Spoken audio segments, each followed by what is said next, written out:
I just wanted to throw a quick warning on the beginning of the podcast. This is our first show with neither of us working in radio anymore. So we decided we're going to talk like we talk when we're not on the radio, meaning there's lots of F-bombs and S-bombs and things like that. And maybe one of us got a little carried away, and you'll hear that. But if you're sensitive to F-bombs and S-bombs and things like that, then I'm sorry. But if you can stand to hear adults talking like adults talk, then go ahead and keep listening.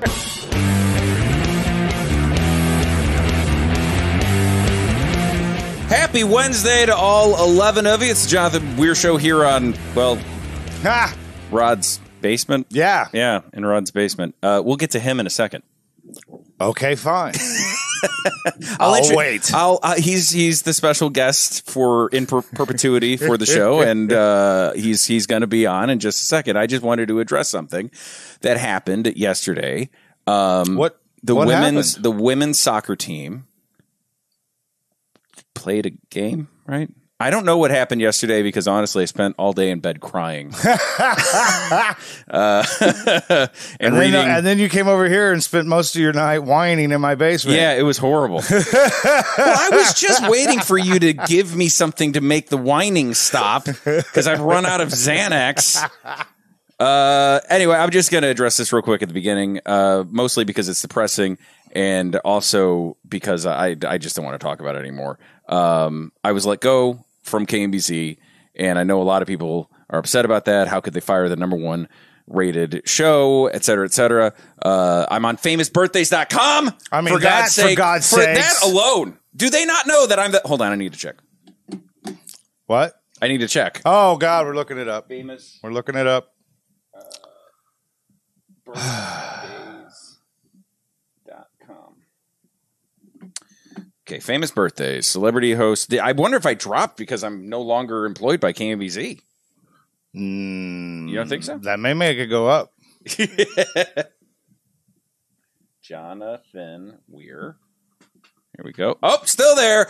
And in fact, did go up. See? I am now 40. I was 44,000 something or other. I'm now 43,335th. So thanks to all 11 of you for supporting my campaign to finally become the most famous person from Belleville, Illinois. On famousbirthdays.com. Go to famousbirthdays.com. Oh, geez. Search for Jonathan Weir, and there's a little boost thing that you can hit. Boost it, because I want to be the most famous person from Belleville, Illinois. Currently, I'm beating Jeff Tweedy from Wilco. I don't. Oh, really? Yeah. Wow. That's not fair. I love Wilco. Wilco's actually a good band. Yeah, you know, and if you go to Belleville, nobody knows who I am. They all know who Jeff Tweedy is. Yeah. So it doesn't make any sense. But it's most famous outside. I mean, it's taken the whole world into account. So worldwide, obviously, I'm more famous than Jeff. Anyway, back to this. Well, I'm just sitting here thinking, who the hell else is from Belleville that anybody friggin' knows? Buddy Epson? Really? I think. You fucking have no I'm idea. pretty sure he is. Because I heard his name bandied about quite a lot. Abraham Lincoln. Abraham Lincoln. What? Yes. Spent the night. Oh, fuck you. In a theater called the Lincoln Theater. Yeah, well, it was named that afterwards. Before? It was named it afterwards. No, I would not think it was. After he left, he said I wouldn't be caught dead in this fucking place.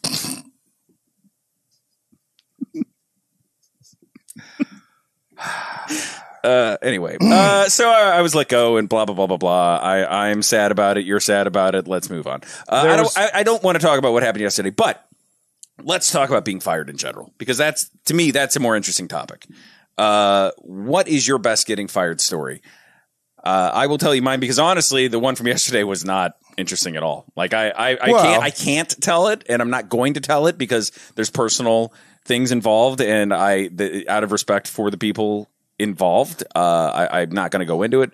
It wasn't anything. It was just about budget. It was just about money. Money makes the whole world go round. There were people who make more than we do made decisions based on things we don't understand. Right, and that's just the way the world works. It's what makes the world spin until we all throw up on ourselves. Exactly. Anyway, so I got fired yesterday. It's not an interesting story at all. It's boring, but here is a getting fired story that I have that is interesting. Now, I've told my Mario story. You've heard the Mario story where I was fired. It was my first job ever. They claimed I was stealing from the cash register. And then when they fired me, they said, hey, you stole from the cash register. We know you did. We can't prove it, so get out. But, by the way, the mascot here is a guy named Petey the Penguin.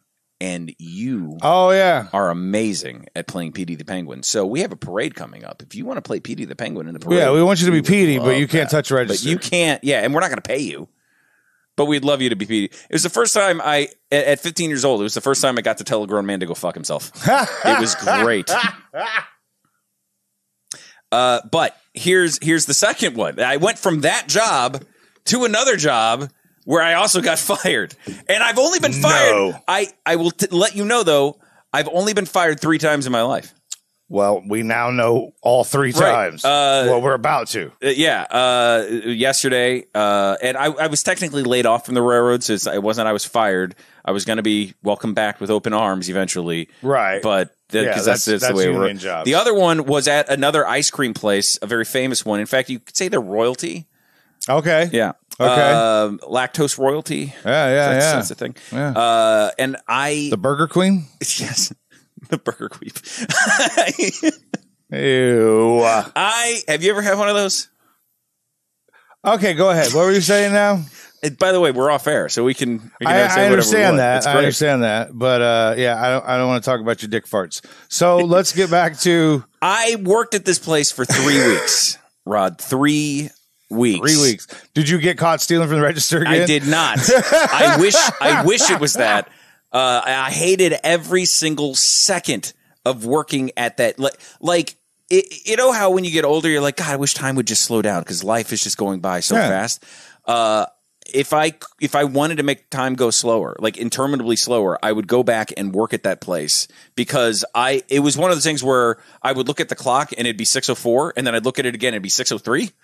Like, wait a minute. That's not how things are supposed to work. No, there was in the Sopranos. Remember when the one tough guy turned out to be gay and he got caught at some leather stud bar? Yeah. And he like went away and he was like a regular job. He's like, I don't know, putting up fence posts or something. But there's this whole thing and it's so funny. And I remember it so much because I've been through it in my life many times on shit jobs where you're working and you're like, don't look at the clock. It's only going to make it worse. Yeah. Just stay busy. Just stay busy. Don't look at the clock.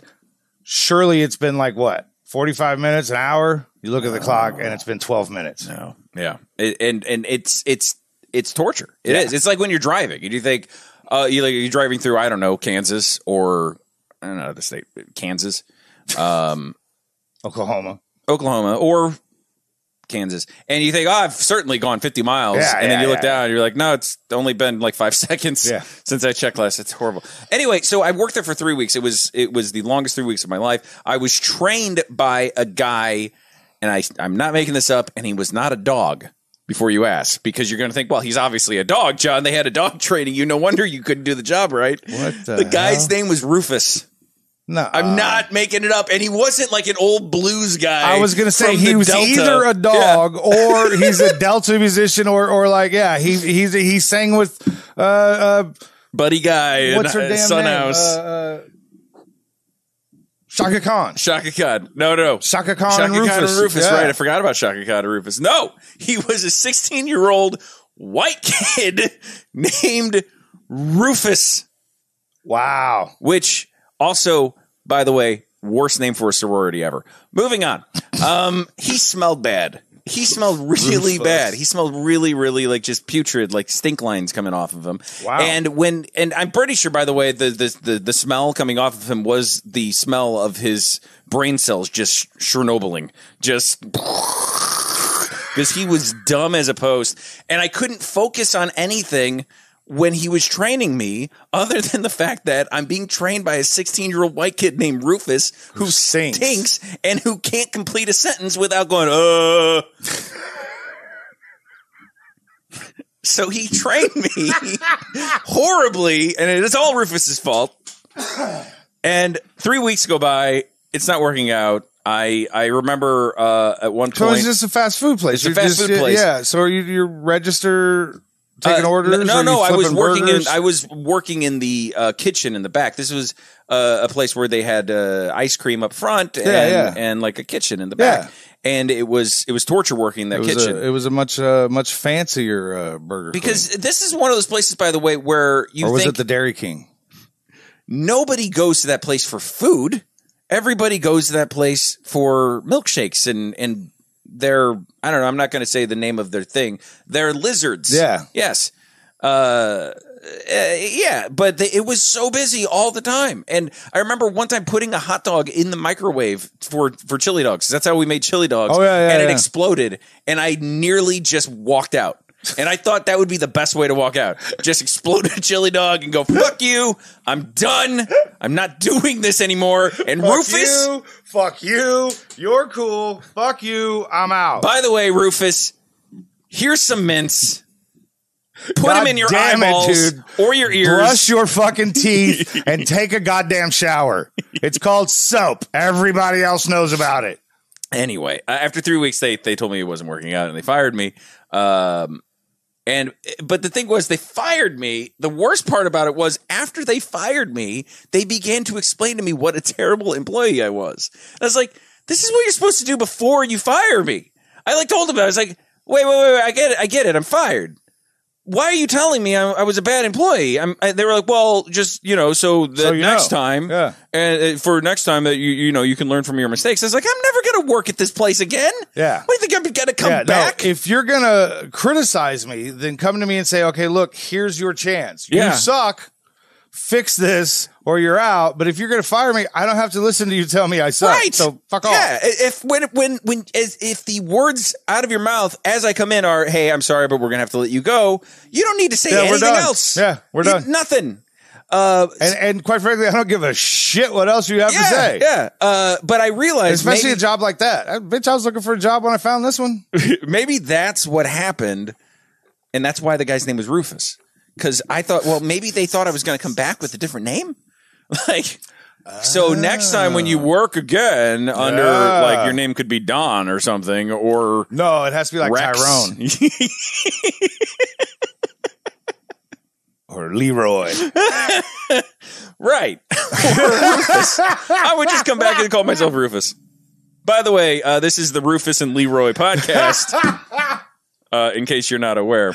Do you have any good getting fired stories? My favorite getting fired stories is my actual first official job. When I was a kid, my mother was an apartment manager, and I tried to get a job. I was going out with this girl, dating this girl at school. I'm like 13, 14. I guess I was 14, and her dad owned Burkham Construction company, and I was trying to get a job with him, and he was like, I don't think he liked that I, kissed his daughter's face, but he just her face, as far as he knew. But he actually liked me, so he was considering giving me a job. But my mother had to, because I was 14, so my mother had to sign the thing, and she's like, "Don't get a job." She's like, if you go get a job, you work for the rest of your life. That's it. Yeah. Now you work, and if you can put it off, put it off. And you're 14, And so she gave me a job at the apartments. I would, wherever she was working, I would go and trash out apartments. People would move out and leave all the shit, and you'd go trash it out and stuff like that. So the first time I went somewhere else and found someone to hire me that, I didn't know, was at a pizza place.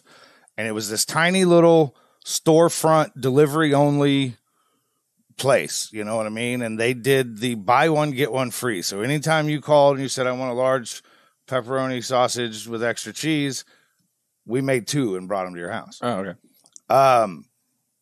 So it was called Oliverios or some ridiculous name like that. But the point is, the guy that owned it was the boss. It was just this one little franchise, little place. He was a nice guy. He was cool. He was an old hippie. And he had a really cute daughter. And you have to understand, when I was 17, I was always the little pudgy kid. And growing up, I did pretty good with the girls. You know, I had drugs, and eventually drugs. Mm-hmm. And So by the time I was 16 and went to go get a job, I had actually lost a bunch of weight, and I was like, I've seen pictures of you when you were younger, and if you see you and your wife now, everybody's like, "What? How did that happen?" Did you do and I've seen that? pictures when you're younger, and I'm like, "I get it, actually." When you were younger, I was but then handsome it's son like of as a soon bitch. as you got married, you just we're letting this go. You just like unloosen the belt. Fuck all that. Let the blubber fly.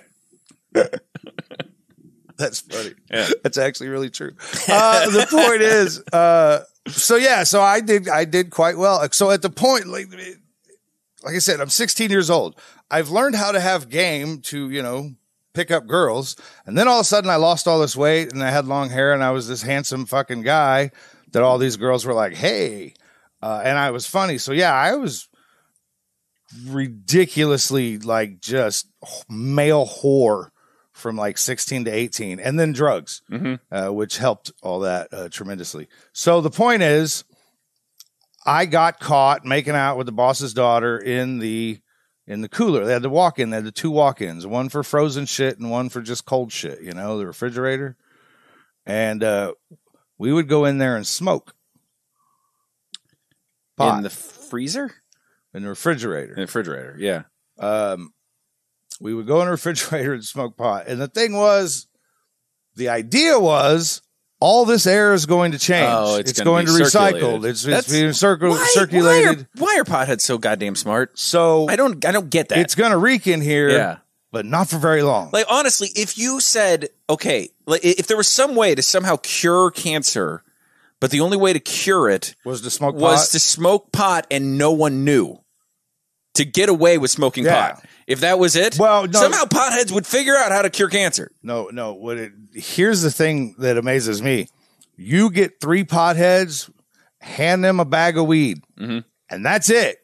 You got no fucking papers. Yeah. You got no fucking They'll figure matches. out a way to smoke it. You got no pipe. Yeah. Here. Yeah. Those motherfuckers will be stoned in 45 minutes. If there's only a way to make that connection where you can connect the ability to smoke pot with nothing and curing cancer. Yeah. Try to explain to somebody who doesn't smoke pot, smoking out of an apple. They're just like, what the fuck?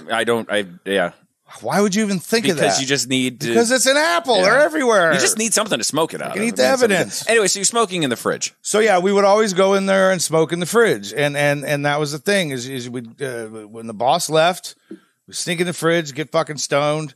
And this is when I worked at the pizza place and I got kicked off the line for eating pepperonis because we'd get blasted fucking stoned.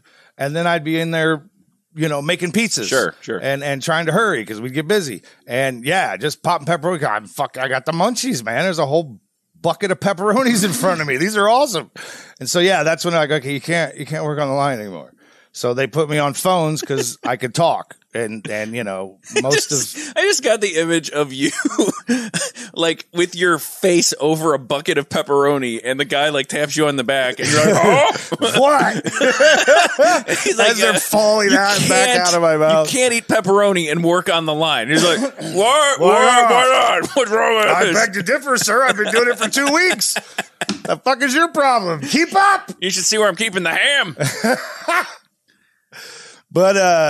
But no, it wasn't really like that. I'd just be making the pizza and grab a couple. I worked a pizza. And I just did it too much. And so, anyways, we're in the cooler, fucking ripped ass stoned, and everybody left except for me and I think her name was Kim. I don't even remember. The point is, we started making out like you do, and I was all pleased as shit. And suddenly, cooler door opened, and my first thought was, dude, the fuck, man. Yeah.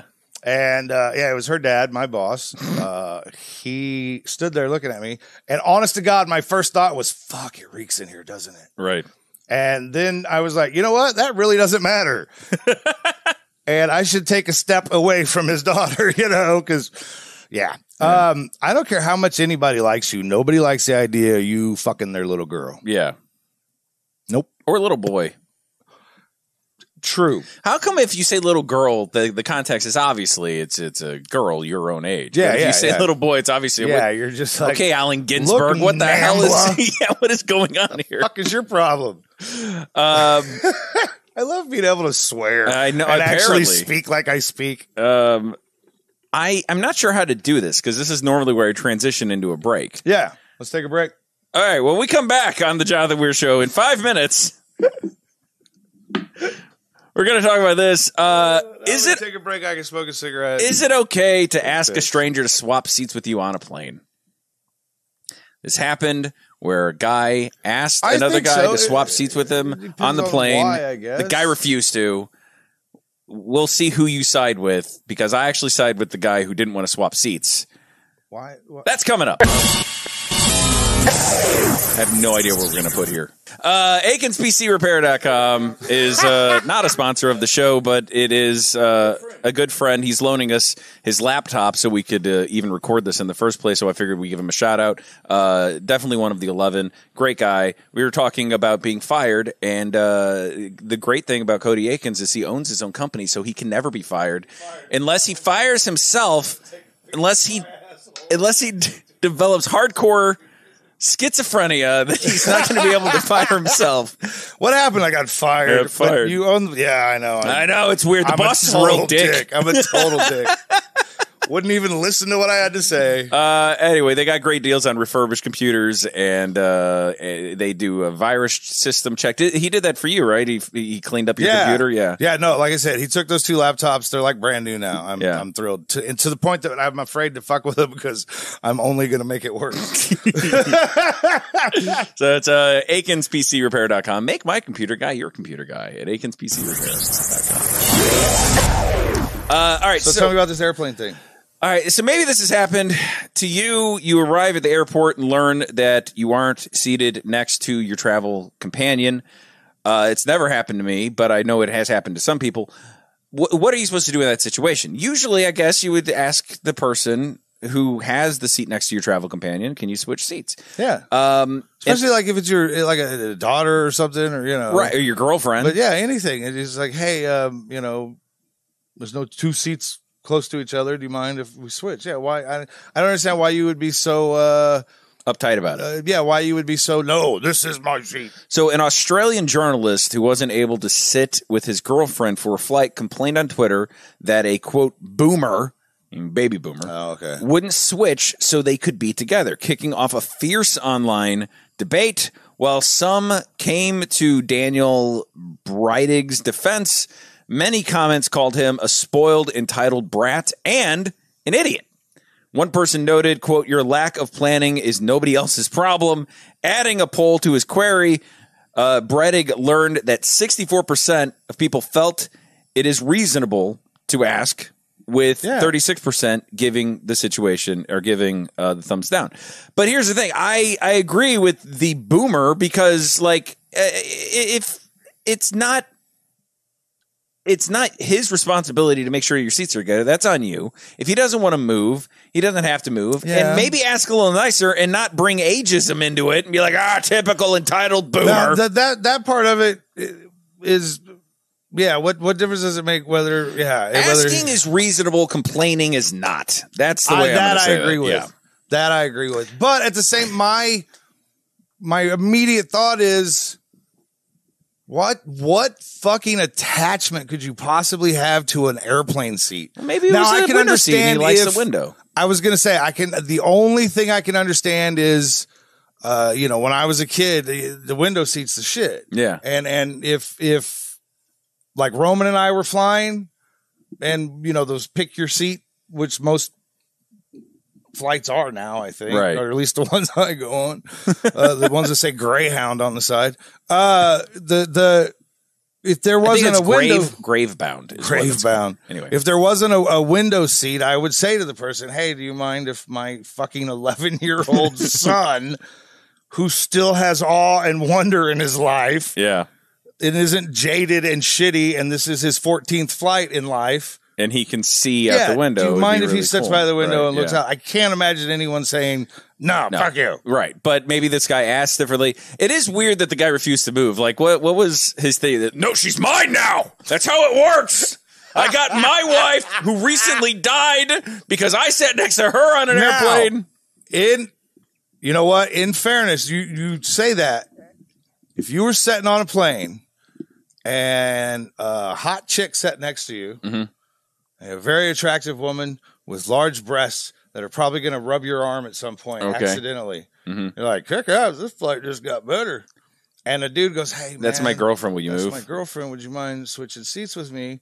And you turn to address him, and the seat he's motioning to has like a 430-pound fucking sweaty right. And maybe that was an issue too. Sitting next to, right. It's got Michael Moore sitting there. Yeah.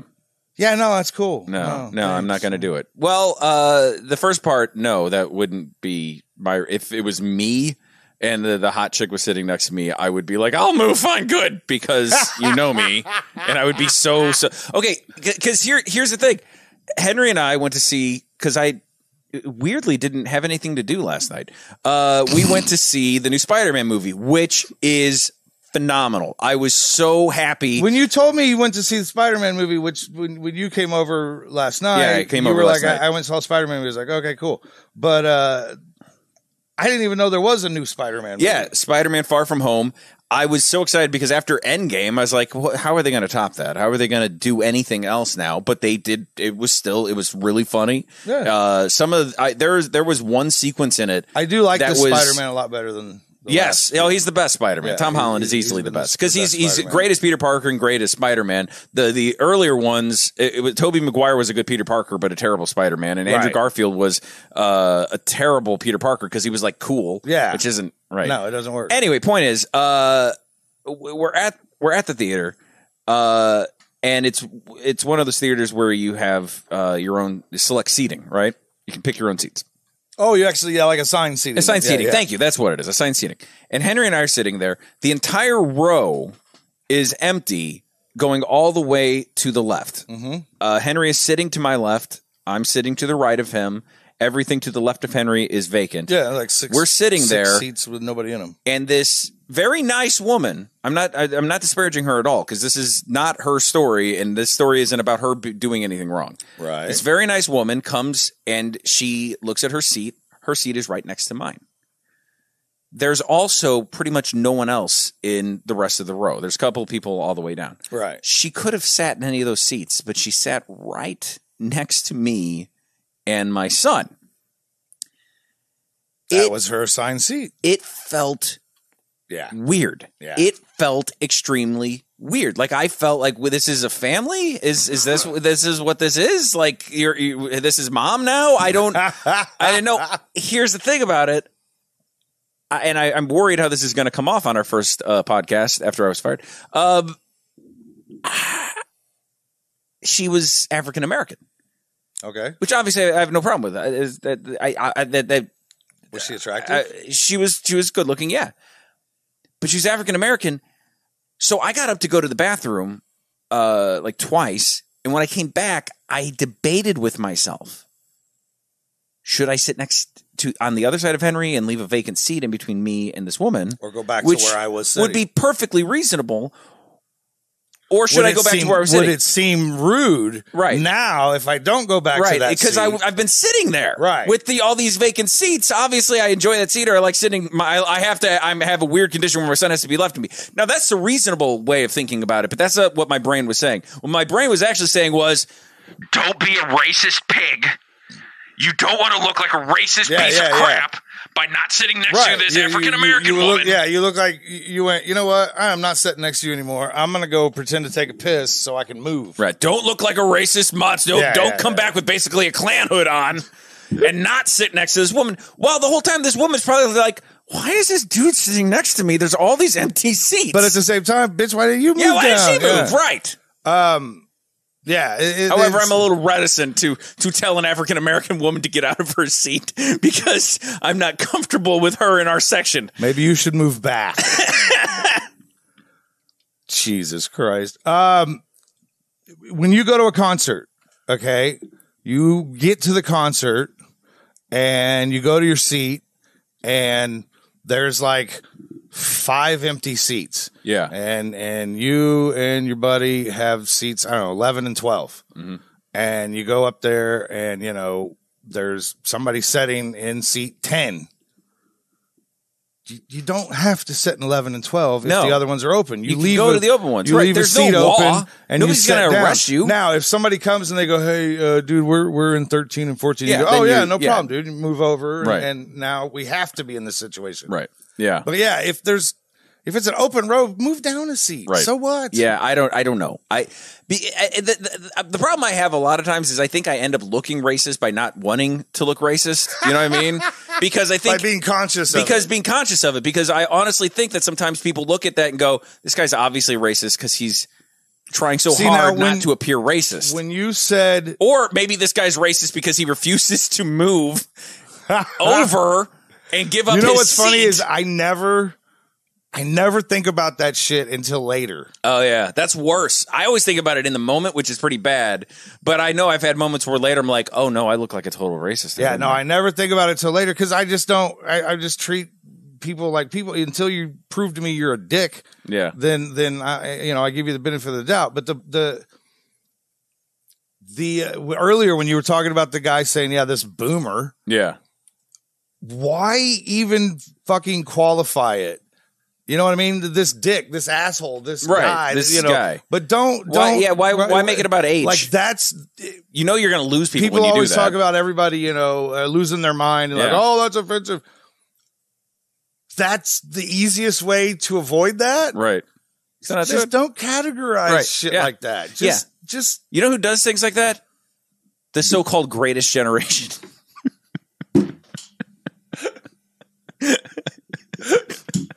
Oh, they could stop Hitler, but they couldn't stop categorizing everybody. I call it the hatest generation because they hate everybody. those fuckers. Jesus. Yeah. That's Anybody like could have beat Hitler, by the way. two things I can't stand: racial intolerance and the Dutch. You know, the Russians did most of the work. Like, we just came in at the end. Don't ever say this to a World War II veteran or their children. Oh my God, but you'll it's get true. your ass They kicked. did all of the work, and then we just came in at the end. We're like, hey, it was pretty cool.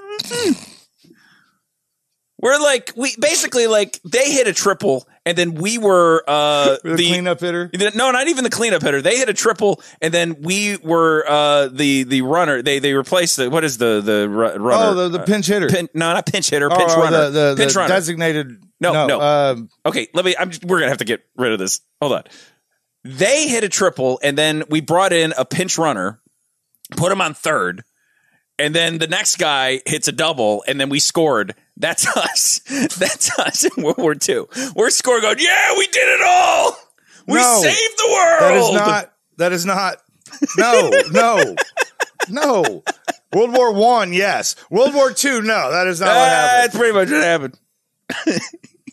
World War I was a stalemate. Now, as far as Europe is concerned, this is never going to end. And we came in and went, we picked this side, and it's fucking ending today. Right. As far as Japan is concerned, no, we obviously did all the work in Japan. Anyone and Russia who did is a fucking knows anything at all about history right now is going, the fuck are you talking about? You two fucking idiots know nothing. Actually, I don't think so. Coming up, John Jury. Was this another break? I guess so. All right. What are you talking about during the break? If you're in the Kingsville area and you need liquor, go to Dee's Little Store.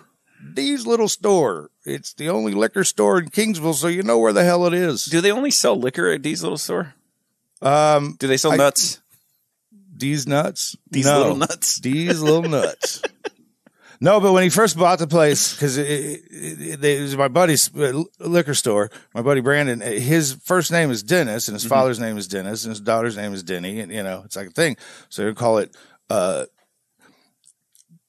like, what are you going to call the store? And when he told me, I said, you cannot have a sign outside of a building that says D's Liquors. Yeah. Yeah, D Liquors. D Liquors. Nope. No, I think you should. Nope. You'll get a whole different kind of clientele than you're used to. D Liquors. Yeah, but I think a lot of people go in there. Yeah, so I'm looking for the D liquor. Where's that at? Nope. No. Cannot do that. So yeah, it ended up being D's little store. All right. So the John Jury. You can buy a knife there, I think. Anyways. Brought to you by D's Liquor in Kingsville. Okay, we shouldn't be doing this because we're whatever. Well, we shouldn't be doing this in general. We shouldn't be. We really shouldn't. I don't know what we're doing. But it's nice. Honestly, I have to say this. You were fired. I know. I honestly, I have to say this. I know we've been doing this for like 30 minutes or so, 36 minutes now. But this has been incredibly cathartic for me. Yeah. Like I feel so much better doing this because I'm like, we can do this. Yeah. This is what we can do. Yeah. Fuck them. Like, yeah, we can do this. And I mean, don't get me wrong. I would like a steady paycheck, but at the same time, this is still, this is the best. Once you get your technique down, you Yeah. can come hang out with me in the parking lot. I usually make about $75 a night. 75. It's better than we were making in radio. It is. Yeah. It is. Yeah. Sometimes your jaw gets tired and you go through a lot of bubble gum. but yeah. You got to get that taste out of your mouth. All right. So the John jury, and I posted this on the Jonathan Weir Show Facebook page, is this. It's from Beth, who says, I have a problem with my husband. We have a 5-year-old girl who's about to lose a tooth. Which sounds like threatening. Like she's about to lose a tooth. Bitch about to lose a tooth. That bitch about to lose a tooth. Bitch about to lose a tooth. That might be my favorite thing ever. That's a bumper sticker. We need to start stickers. making t-shirts for like teespring.com just based on the insane things we say. Bitch about to I have a friend I think can help us make a fucking bumper sticker that says bitch about to lose a tooth. One more fucking thing. You know what? Bitch about to lose a tooth.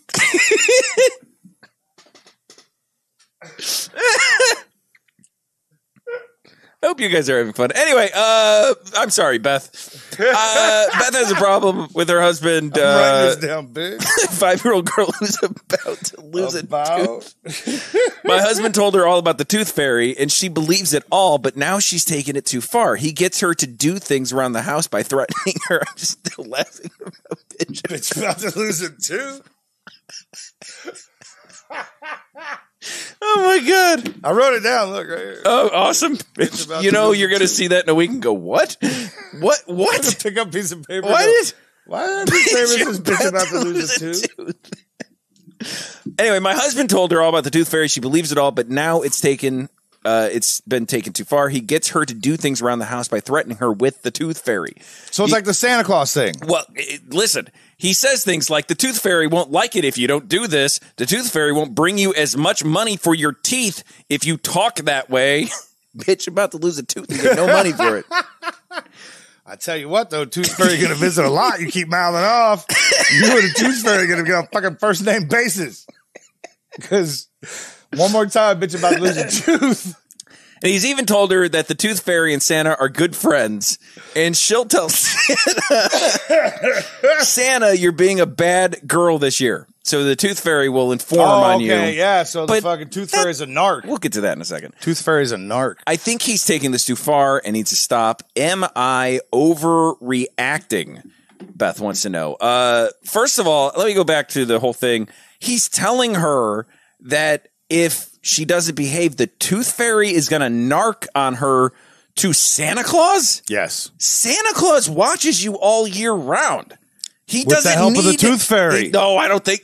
So they're in cahoots. Yeah. They're in cahoots. Cahoots. The tooth fairy, the Easter bunny, I don't know, Hanukkah Harry, all of them. They all talk. You know, Hanukkah Harry was. Remember that Guardians movie? Not Guardians of the Galaxy, but Guardians of the holiday where they they were all the superheroes. Guardians. The Guardians. It was. I kind of liked the concept of the movie. Wasn't great. It was cute. But yeah, they left Hanukkah Harry out of it. I was kind of pissed about that. Anyway, let's go to Facebook where Chris said he's taking it too far. The tooth fairy is all about exchanging some cash for a tasty child's tooth or whatever it does with the teeth. The tooth fairy doesn't care if you're a good kid or not. Does the tooth fairy eat teeth? Or not, so long as you've got good enamel to give it. Everyone knows the tooth fairy only bases the cash amount on the economic status of the parents at the given time. That got the most likes of any of the comments. That's a fact, because when I worked with some people before who were not lived in the same world that I live in, and we were discussing tooth fairy things, and I was like, What the fuck you talking about? Tooth Fairy in Grandview carries $1. Yeah, no. And sometimes it is not easy for the Tooth Fairy who lives in Grandview to find a goddamn dollar. I feel bad because, and this might change, but you know, Henry, when Henry was little, we were broke as hell. Yeah.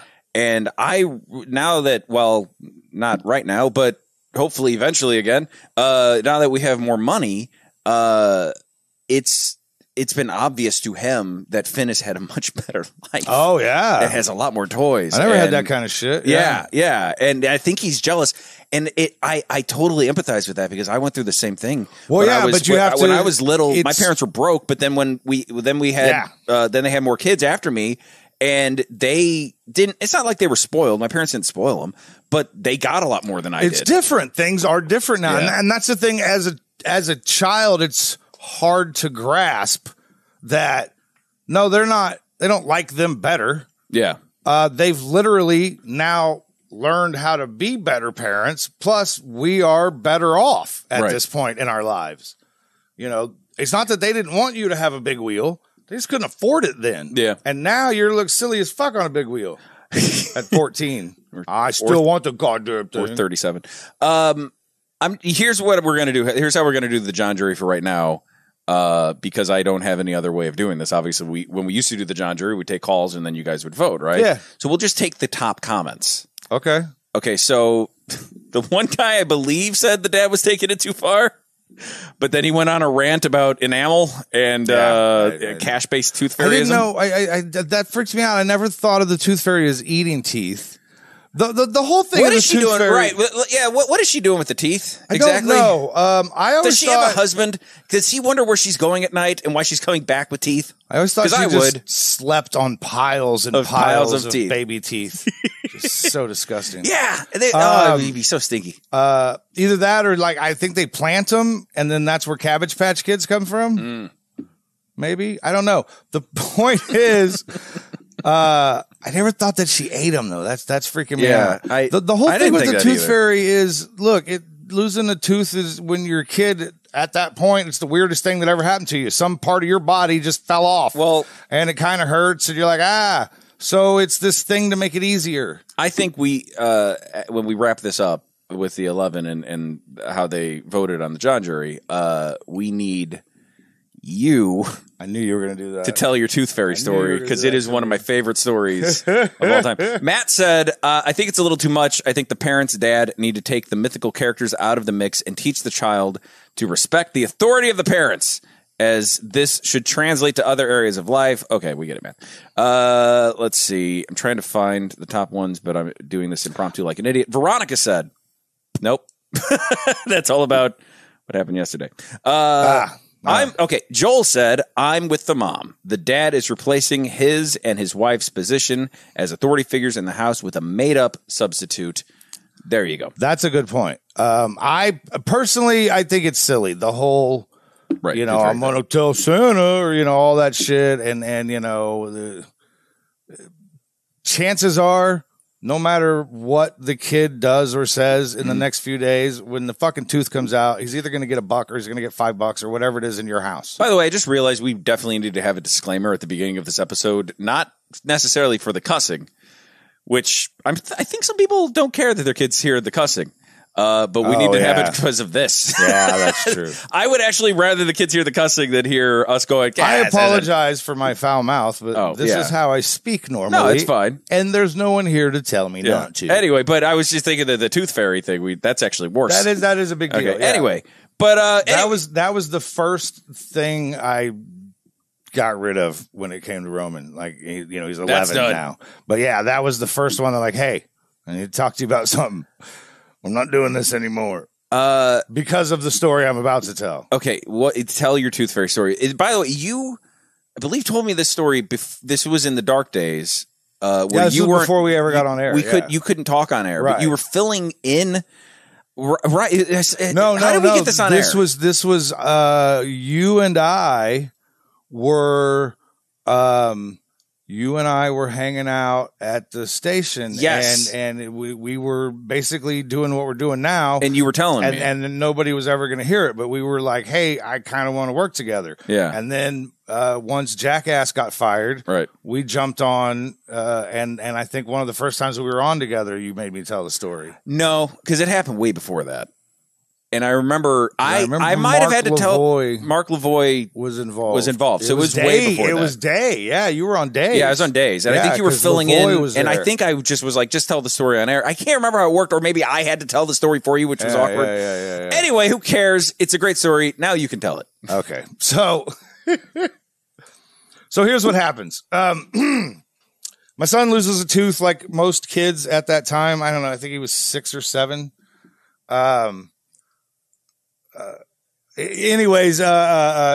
Lost tooth, and it had been ridiculously long time of, it barely hanging on, and don't touch it, and that whole thing. Let me see it, which I learned a lesson.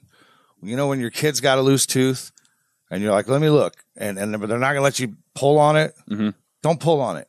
Push on it. Oh. And it'll snap right off. Really? Yeah. I did not know that. It'll pop out. You still remember the feeling of losing a tooth, right? Oh, yeah. Right? I kind of like it. Yeah. No, it's one of those, like, it's like I always joked with Roman. I was like, you see that? He have a big bruise on his arm. I was like, you know what that is? That's a pain button. Right. And he's like, what do you mean? I said, I guarantee you tomorrow you're going to be going, ow, ow, ow. Right. Ow, what is that? Ow. It makes you feel alive is what it does. Yeah. And what 7-year-old isn't so depressed that they need to feel alive by wiggling a tooth? Same reason I cut my taint in the bathtub.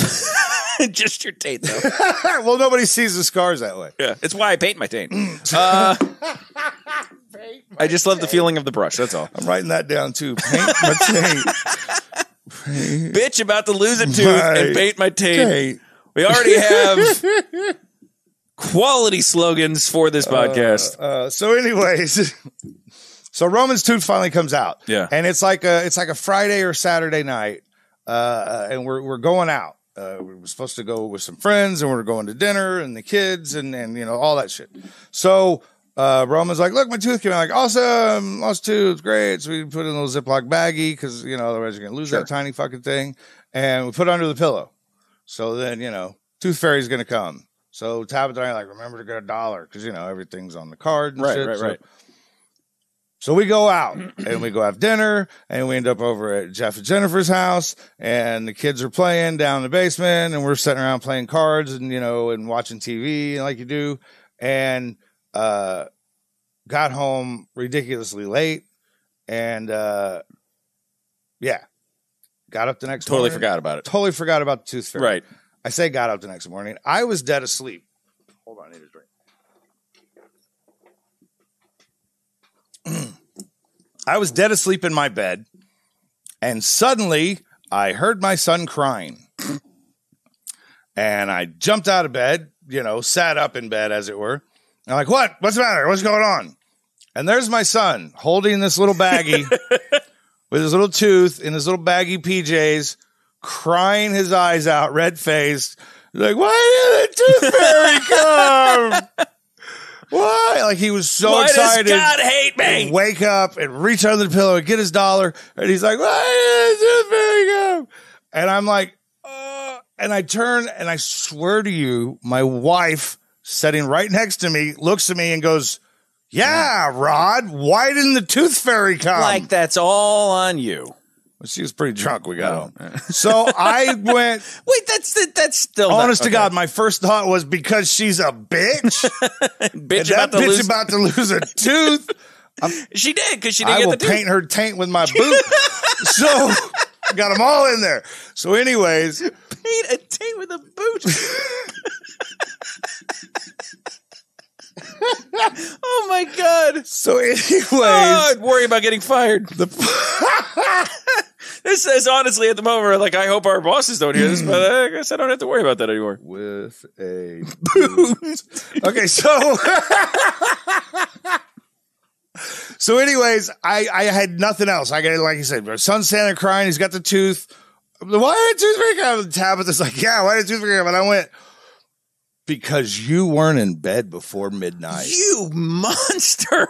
I had nothing else. I was like, you couldn't come up with anything else other than destroying your child. was like, you weren't in bed before midnight. Like, he's 6. Like, I don't want to go, because it's me, you fucker. What? How about this? Well, you know why the tooth fairy didn't come? Because we didn't put it underneath your pillow far enough. No. That was the first thing that came to mind. I said, because you weren't in bed before midnight. Oh, my God. Because we were at Jeff and Jennifer's, and we didn't get home until almost 1 o'clock in the morning, and the tooth fairy had already made her rounds. Yeah.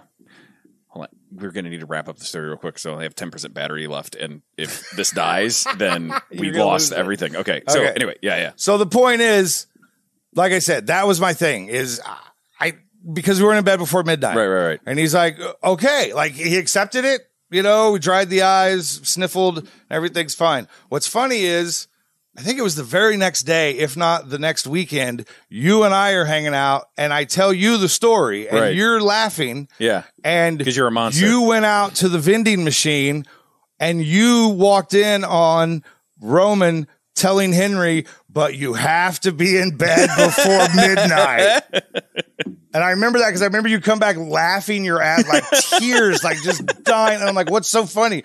Like, I swear I walked in there and heard Roman go, but you have to be in bed before midnight. And Henry was just absorbing it. God, remember when they were so cute? Oh. Remember they were just little kids? And we used to just assholes. Yeah, I hate them so much. I mean, both of them equally. All right, that's the show for tonight. Good night. Happy birthday, Bill. Life horses of you. Take this, bitch.